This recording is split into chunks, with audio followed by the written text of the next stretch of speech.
Hello friends, आप सभी का स्वागत है हमारे चैनल मोटिवेशनल ट्यूबर में।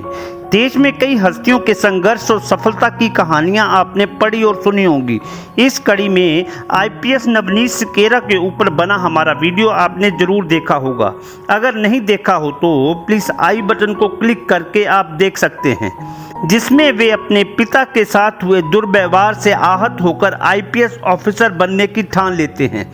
पुलिस से मिले कटु अनुभवों से निराश होने की बजाय सिस्टम को बदलने और इंसाफ पाने की एक और कहानी है जो संघर्ष और मुश्किलों से भरी है। ये कहानी आपको फिल्मी जरूर लग सकती है, लेकिन इसमें सभी किरदार वास्तविक हैं। ये कहानी है गाजियाबाद में एसपी देहात के रूप में तैनात 2015 बैच के आईपीएस नीरज कुमार जादौन की। 2008 में उनके पिता की हत्या कर दी गई।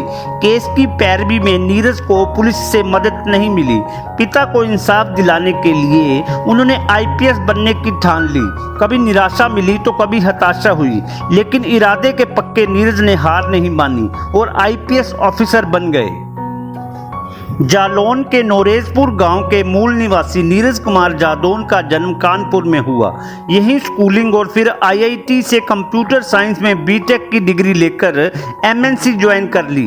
नोएडा व बेंगलोर से लेकर यूके तक नौकरी की। पिता की हत्या के समय वे बेंगलुरु में थे। केस की पैरवी शुरू हुई तो पुलिस का रवैया देखकर दुखी हुए। पीड़ित की मदद करने को बनी पुलिस आरोपियों का साथ दे रही थी, मगर पिता को इंसाफ दिलाना था तो नीरज ने आईपीएस बनने की ठान ली। 2010 में नौकरी के साथ तैयारी शुरू की और 2011 में पहले ही प्रयास में इंटरव्यू तक पहुंच गए, जिसमें सफलता नहीं मिली। दूसरे प्रयास में रैंक कम रह गई और तीसरे प्रयास के लिए आवेदन करने तक उम्र अधिक हो चुकी थी।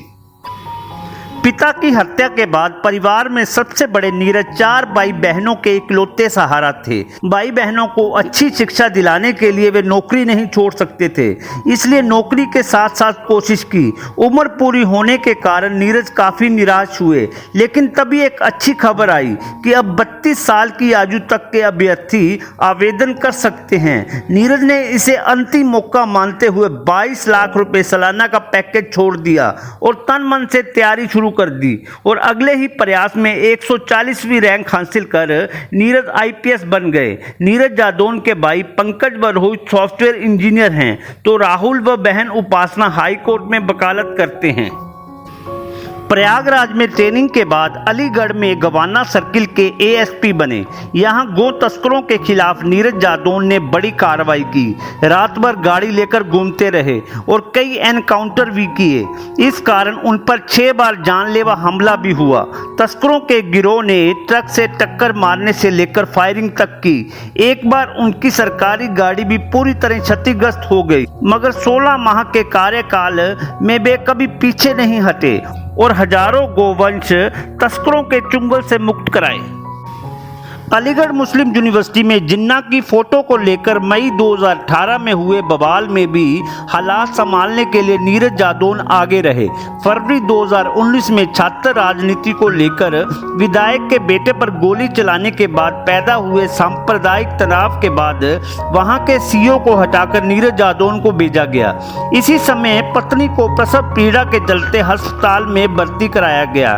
पत्नी को अस्पताल में छोड़ वे बवालियों से लोहा ले रहे थे। इसी बीच 16 फरवरी को प्रमोशन के साथ उनका गाजियाबाद तबादला हो गया।